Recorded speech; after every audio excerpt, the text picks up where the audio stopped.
Hey team, welcome back for another live call. Today we're going to be talking all about intermittent fasting.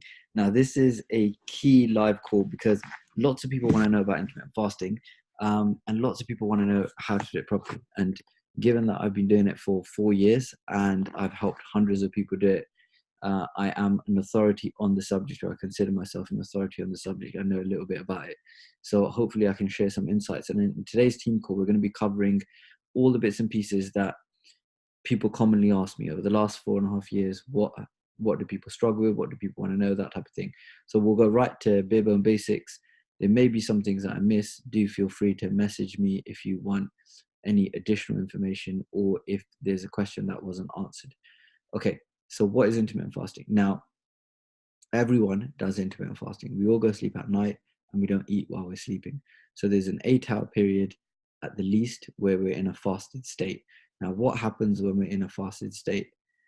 What happens is our body will break down the stored stuff that it has to use for fuel to fuel us during that period, because our brain still needs fuel.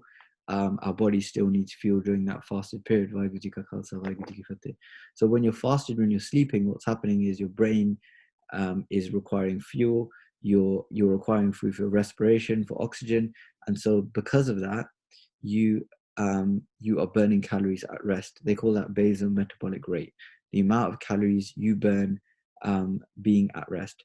So given that you're burning fuel at rest, it makes sense that the longer you are in a fasted state, the more stored fuel you will burn. So that's one point. The second point is, what is fat? Now, fat is essentially stored energy. Your body is trying to store energy so that in times of need, you have resources that you can access, resources being fuel for your body. Now, this is like an evolutionary mechanism that has been in place for thousands of years, if not hundreds of thousands of years, to enable us to survive. Because what would happen during kind of caveman times, during Homo sapiens and prior to that, is that there would be periods of feast and periods of famine, depending on the season, depending on the area that they were living in. So they may have had access to meat or berries or whatever type of food that, or roots, whatever types of foods they were eating at that time or had access to. And then at other periods of time, they would be in a fasted state. So they would not have fuel. And as part of not having fuel, their body would have to burn the stored fat, which is for stored fuel, which is fat. So that's the kind of thesis behind intermittent fasting, is you're increasing your fasted window. In doing so, your body has to burn your fat stores. Now, the analogy that I read about years ago, which has really stuck with me, is thinking about your fridge in your kitchen and your freezer in your garage. Like lots of Indians have like freezers in the garage where they have lots of things for prawn when guests come, and they have a fridge which is accessible, which has the daily kind of milk and the things that you need day to day, but it's not huge, right? And in the same way, the body has its glycogen stores in the muscles and in the liver, which is its readily accessible fuel, and whatever's in the bloodstream, whatever's being in the stomach and is being digested at the time. And then in the freezer is the fat. In the freezer is the stuff that is there for, in case of Bronecom or emergency, right? And that's for the times when we're fasted. Now, what happens is, because we are constantly eating, snacking, we're constantly keeping the fridge topped up. So because the fridge is constantly topped up, we never have to go to the freezer. And in fact, we're putting stuff in the freezer because we've got so much stuff in the fridge. Now, because that's happening, we just get fatter and fatter, right? Now, in order to make your body stop going to the fridge, we have to use up the glycogen stores. And the way we do that, we can speed that up through exercise, but the way we do that is by increasing the fasting window. So when your body has used up, and it usually uses it up within 16 hours of a waking day.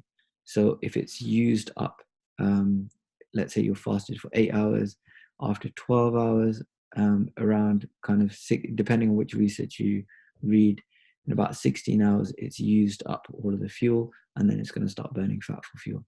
So around 12 to 16 hours. So the idea of fasting for 16 hours is you start to dip into that store of fat. But on the other hand, you don't want to do something which is not sustainable, because you'll just go boom and bust. You'll lose weight and then gain it, lose it and gain it. So the reason we do 16-8, or the reason that's a protocol, there are many protocols for intermittent fasting. There's 1 meal a day. There's 24, which is fasted for 20 hours, eating within a 4-hour window, also known as the warrior diet. There's eat, stop, eat, which is you eat one day and then you fast for 24 hours the next day, and you do that a couple of days a week. So there's many different protocols, and there's prolonged fast where people will fast for 3, 7. I've known someone who's fasted for a month, right? So there are these, but the 16-8 is the one that I have been doing. Mostly, I've tried all of the other ones, but most of the time I've been doing that for the last 4.5 years, and it's enabled me to maintain a level of health, allowed me to control body fat percentage, lots of types of things with zero effort. So it's cost me zero money. It doesn't require you to buy anything. It doesn't require you to do anything. And that's the reason why, for most people, intermittent fasting is an effective weight management solution, especially for kind of like parents, people who are busy. They're not elite athletes. They're not bodybuilders.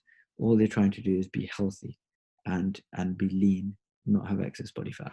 So for those people, it's ideal. Now, who is it not for is one of the common questions. If you have type 1 diabetes, your blood sugars go all over the place, and you can have some serious adverse effects as a result of that. So it's not advisable to do intermittent fasting if you're type 1 diabetic. Hey, B. Second to type 1 diabetics, if you have an eating disorder, so if you've had periods where you just you kind of have bulimia and anorexia, any type of eating disorder, it's again not advisable to do fasting, because it will potentially feed into that eating disorder, and you'll gain more unhealthy habits around eating. Now, a common thing is it suitable for women? Now, most of the challenges, probably 80% of the people who've done challenges have been women. So absolutely, it is suitable for women. And the example I give is the Muslim population, second largest religion in the world. All of the women, unless it's their time of the month, will fast during the month of Ramadan. No recorded, this is scientifically, I've gone through the literature, no recorded adverse effects in this population. And in other female populations that they've studied, there've been no adverse effects from fasting in women. Now, there's a lot of scaremongering going on the internet, people writing blog posts. And when I look at the citations that they use, the citations aren't intermittent fasting citations. So they're basically giving you inaccurate information. The citations are to do with something called VCD, which is very low calorie diets, right? And very low calorie diets, if you watch Michael Mosley's documentary on fasting, I think it's called Fast and Live Longer or something like that. But if you go on YouTube, type in intermittent fasting Michael Mosley, you'll see his stuff, right? One of the things he did was he did 5-2, which I don't advocate because it's quite difficult to do. Your body gets in a routine with 16-8. It doesn't get into routine with 5-2, which is you eat normally for 5 days. You do a kind of fast on 2 days. But he did one on 5-2. He looked at in the program. The other thing he looked at in the program was a very low calorie diet. And with that, essentially you're eating like a cupful of blueberries, and that's about it every day. Now, with that, there are some adverse effects, because your female reproductive system needs sufficient calories in order for you to reproduce, in order for you to produce milk. So it's not advisable to do very low calorie diets. But that is not intermittent fasting. That's not what intermittent fasting is. And in fact, research studies that I've read, which are actually animal studies, but where they look at animals eating, they call it ad libum, which is you eat whenever you want. So they'll put rats, and rats actually have 99% of the same genetics as human beings. So they'll put rats in a cage, they'll let them eat whenever they want, and then they'll have a restricted eating window, but they'll let them eat the same amount of food. So you'd have 10 petals in one, 10 petals in the other. One group of rats eats 10 petals whenever they want. Another group of rats and monkeys they've studied eat it within a restricted window of time, like 8-hour window out of 16-hour window. They found the rats who do intermittent fasting are leaner, have less body fat percentage, and live longer. And that's without any difference in the food. So the intermittent fasting works even if you eat the same stuff. And that's on to the next question in terms of what should you eat if you're intermittent fasting. Now, the benefits of intermittent fasting is the flexibility, meaning that you don't have to do any particular food prep. You don't have to put too much thought into it. You don't have to track calories. You don't have to do all of that stuff, which is a headache. Now, that is brilliant, but some people want to do that stuff. Some people want to track calories. Some people want to look at, okay, how much, what am I eating and how can I improve what you're eating? Obviously, the more you do, the quicker you'll get results and the better it'll be for you. So if you can change your diet, then that's brilliant. Now, what should you change your diet to? What should you break your fast with? There's no research on what you should break your fast with. There's no consensus on this. Essentially, it's the same as eating a healthy diet. So you want fresh fruit and veg somewhere within your eating window. You want, if you eat grains, then you'd want whole grains, and you would want a variety of those vegetables. You would want some fats with omega-3 in them. So if you eat meat, you could have some oily fish. If you don't eat meat, you can have some algae oil. In terms of nuts, you could have walnuts, flax seeds, that type of stuff. And then you would want protein. So in terms of protein, is probably, if you're a vegetarian like I am, is probably something that you want to keep an eye on, because it will change your body shape. You could be doing the same amount of training, the same training, but if you get enough protein, your body shape will change. And with a lot of people who've had results, like B, who's on this call, essentially, like, we've looked at modifying carbohydrates. As soon as you start reducing carbohydrates, your body will stop storing so much fat, because carbohydrate raises insulin and puts your body in a fat storing state. So as soon as you stop consuming so many carbohydrates, especially refined carbohydrates, more so, and sugars, then your body will store less body fat. You'll have a leaner frame. And in order to create a muscular frame, you need to have adequate amounts of protein.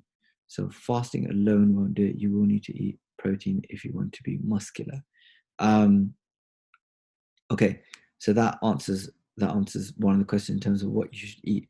In terms of a sample would be the first meal at 12 could be a smoothie, Shakeology, oats, banana, nuts like peanut butter or almond butter, blueberries and raspberries for antioxidants and recovery, and you're done, right?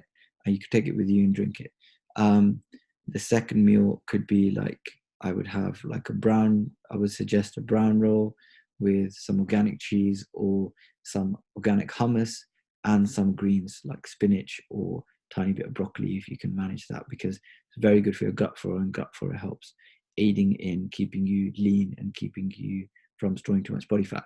The next snack could be some fruit, could be some trail mix, which is nuts and seeds and dried fruit. It could be some dark chocolate, over 70% dark chocolate. Could be some nut butter. Like almond butter is less saturated fat than peanut butter has. So those are some examples. Just a spoonful of almond butter will keep you satiated for long periods of time. Essentially, you don't want to go for carbohydrate stuff like crisps and trans fat stuff like things that are fried. And then your dinner could be like half a roti with lots of dal and some dahi, for example, right? And that would be, and you could have some salad with that, some kale and tomatoes. If you don't like salads, you could smooth it with a banana. So you're still getting your greens in, because greens will be really important if you want to lose fat. And that would be it. Like that would be depending obviously on your portion size, you would either put on weight, like if you wanted to put on muscle, or you would lose weight, because your composition of what you're eating will be completely different to what you're currently eating. And provided your calorie sizes aren't huge, then you would lose weight and your body composition would change. You'd get more muscular, less fat, leaner, which is ideal. Okay, so that's kind of what you eat. Next question is, will you lose muscle on intermittent fasting? I've looked at the research, I've read the books, and there's no evidence to show that through intermittent fasting you will lose lean muscle mass. What does happen, in my experience, is, let's say you got a girl who's 70 kilograms, right? And she goes to the gym and she can do bicep curls of 15 kilograms, which is perfectly feasible, right? She does intermittent fasting for 3 months. She loses 10 kg. She goes down to 16 kg. Now she can only curl 12 kilograms. And she goes, oh, I've gotten weaker. I used to be able to do this and now I can't do this. Well, she hasn't gone weaker. Her ratio has actually increased. So her body weight has gone down 10 kilograms or 5 kilograms, however much it's gone down. And the weight in relation to that has gone down. The weight she's lifting, how many pull-ups she can do, how many press-ups she can do, has gone down. But it's going to go down because her size is smaller. She has less size. If you're bigger, you're going to be able to lift more. That's why if you look at powerlifters, they're all very fat, because there is a correlation between body weight and strength. So if you look at World's Strongest Man, none of them are skinny, or none of them are lean. None of them are like look like boxers or sprinters or athletes. They just look like giants, and that's the reason why. So when someone says to me, "Oh, I did intermittent fasting and I went weaker," there's no evidence to suggest that ever happens. The only way you will get weaker is if you stop doing resistance training, and so that is a possibility. So if you get flu and you're out and you're in bed for 2 weeks and you go back to the gym and you try and do what you used to do, like let's say you try and do 10 burpees, right? You're doing T20 and you try and do 10 burpees and you feel exhausted and you can't do it. That's not because of intermittent fasting. That's because your body has a use it or lose it system. You have to continue doing the training, otherwise you will lose the weight. Unfortunately, you will lose the fitness and you will lose the strength. So unfortunately, that's the kind of requirement fitness takes, is that you need to maintain it. Fortunately, none of us are getting paid to be fit, so we're doing this to be healthy for ourselves, right? So we just need to worry about what we're doing. We don't have to worry about what anybody else is doing or how fit anybody else is. We just have to be better than we were yesterday. That's the only prerequisite, within obviously the time and constraints and work and children and family and societal constraints that we all have. So that hopefully answers the question in terms of, will you get weaker if you do intermittent fasting? The evidence says no, you won't. You will get weaker if you stop doing resistance training, or if your resistance training goes down. So like if you used to do 4 days a week and you go down to 2 days a week, you'll need to maintain the same amount of resistance training. So if I went from curling 15 kgs, lost 10 kg and went to 12 kg, relatively I've actually gone stronger relative to my body weight. I don't know if that makes sense to anybody. But so it is all relative to your body weight as opposed to absolute strength, which is how much would you be able to pick up. That's something different, and that correlates between overall weight. So if you see somebody who's 15 stones, they will be able to pick up a lot. It doesn't mean that they are in good shape. Hopefully that answers that question. The next question that you have in intermittent fasting is like, we already answered the female question in terms of, is it suitable for females? Which is yes, unless you're breastfeeding or you have an eating disorder or you're type 1 diabetic. And personally, this is not like medical advice, but Dashko breastfeeding, lots of other people I know were breastfeeding while doing intermittent fasting. They had no adverse effects on milk supply. But it's just in the literature. They don't recommend it, because anything that could potentially make you restrict your calorie intake could potentially affect milk supply. And you won't produce enough milk potentially. The other thing is, what are the other things? That's the main thing. Somebody asked me about bad breath during intermittent fasting. I don't know the answer to that, to be honest. I think your gut bacteria will adapt. And so it's potentially because your gut bacteria is used to digesting food every few hours or every hour, and then you suddenly stop eating. That's a good question. In terms of, next question is, should you phase it in? Somebody on the group asked that today. Or should you go kind of cold turkey? Now this is different for everyone. For me, cold turkey worked best. I just woke up one day and thought, I'm going to do this, and the first 2 weeks is hard, and then after that it just got easy. Now 4.5 years in, it's like it just becomes part of you, to the degree where if you eat early, you kind of feel sick. It's like if you woke up at night and someone fed you a sandwich, you kind of feel bloated and a bit weird, because it just doesn't feel right. And it's the same with intermittent fasting. It's just a habit. That's all it is. Doesn't require any intellect, doesn't require any special training. It's simply a disciplined habit. Same as somebody getting up and going for a run every morning. that doesn't require any intellect, any specific gender, any specific age. It's just they've set that habit, and then it's just become part of them, and they do it every day because they've done it for so long. Same with waking up a certain time. I know some people will wake up at the same time every morning just because they've been doing it for 40 years and their body's just become trained to do that. The next thing to talk about, phasing it in. If you wanted to phase it in, examples of phasing it in would be, if you think you can do 3 days, if you think you can do 4 days a week, then aim for 2 days a week. Then you're going to do 16/8 for 2 days a week. And then if you do 4, you're going to feel brilliant. So that's one example of phasing in. The other example is, so if people say to me, if I do intermittent fasting, I get headaches, or I feel weak, or I feel tired, then I will say, widen your eating window. So instead of doing 8 hours, instead of eating between 12 and 8, eat between 10 and 8. Right? If you used to have breakfast at 7 and you lengthen that fasting window, so you're now having it at 9, that's now a 2-hour fasted, extra period fasted. It's not going to make too much difference to your body because your body's hardly going to notice it, but it will make a difference in terms of your chemistry and what's going on inside your physiology, and you'll experience benefits, and then you'll want to increase it, you want to tighten it. There's so many things to talk about with intermittent fasting. The other thing to talk about is like plateaus. So with intermittent fasting, like B, for example, like she lost a lot of weight, and then she'll change things up, and then she'll lose more weight. She'll change things up, she'll lose more weight.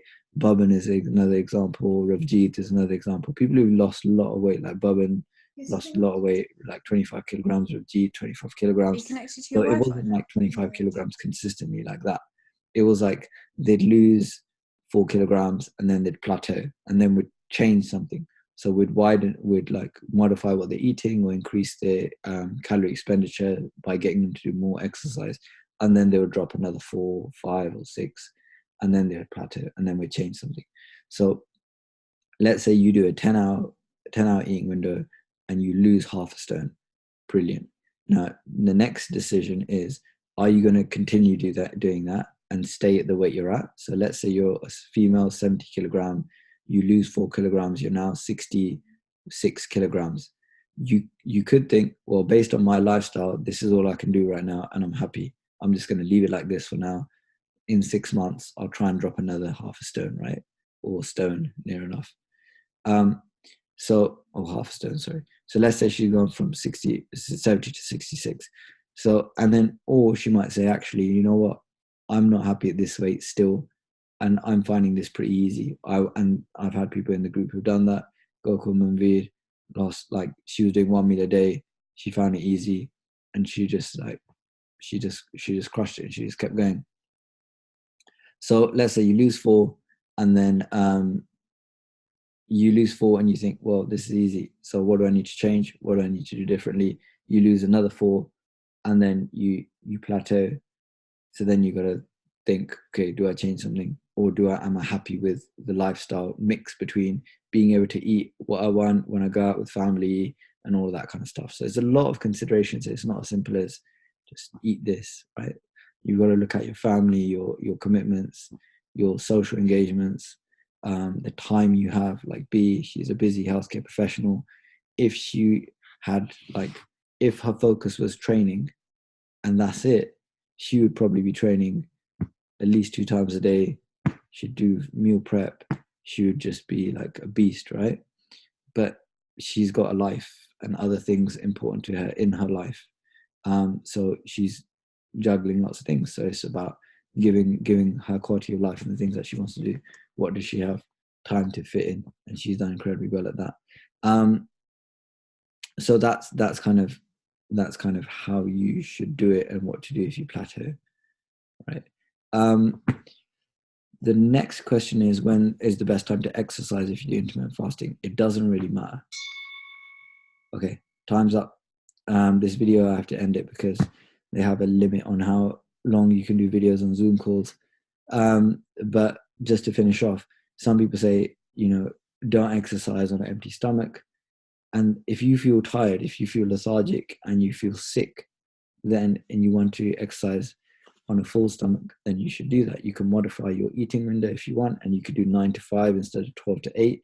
The reason people do 12 to 8 is generally people have dinner together as a family, so it works better. Also, there's one research paper that I read to say hunger peaks at 7 p.m. So moving your eating window later makes more sense.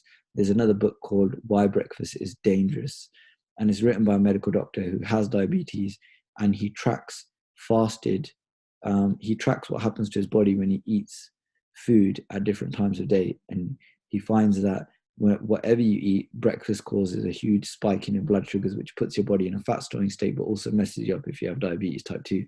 So he wrote this whole book where he compiles all the research and shows that breakfast is a myth. We shouldn't actually be eating breakfast, and it's dangerous for us. So you can pick that up on Amazon. So there is that. So that's why 12 to 8 is generally recognized to be the best practice. But if that doesn't work for you, do what works for you. The main thing is that you can be consistent with it. I've had a mum who said to me, I really want to have breakfast with my kids at 8:30 in the morning. I don't mind about missing dinner. I said, you go for it, right? She got good benefits from that. So you have to work it around what's maintainable for you. So there's that. And then in terms of the exercise, people say what about having protein right after the exercise? I heard you have to have it within 20 minutes. Or I heard you shouldn't train on an empty stomach. There's this Indian thing, you shouldn't leave the house on an empty stomach, all that kind of stuff. But if you're an elite athlete, it matters on what your protein consumption, whether it's right after you're working out or not. If you're not an elite athlete, it does not matter. I've worked with Iranian Olympic gold medalist wrestlers, right? And they actually compete in a fasted state, and that's dry fast, no water, and they win gold. Right? So it is not going to affect our performance by like having a protein shake an hour later as opposed to having it right then and there when we've finished our workout. Secondly, in terms of the timings, again, if you are a morning workout person, which the evidence shows it's a better time to work out, then that's great. I personally aren't. I need to be up, I'm getting older, get the joints moving, all that kind of stuff. And then when I get time in the day is usually when I do it. So that's you got to do what works for you, what's sustainable. I remember talking to a bodybuilder once, and I said to him, what's the best diet? And this advice stuck with me. He said, the diet you can stick with is the best diet. So it's not with all of this stuff, it doesn't really matter what you read, what someone says to you. Whatever you can stick with consistently for the rest of your life is the thing that you should do. So I'm going to end on that note. If anyone has any questions, you can type them in. There is depending on which app you're using, whether it's on your phone or whether it's on your desktop, they should be on the right hand side, bottom right, if you're on your desktop, an option to type into the chat and send a message directly to me privately or to the group. And also if you're on your mobile, I think if you swipe left or swipe right, it will give you an option to chat.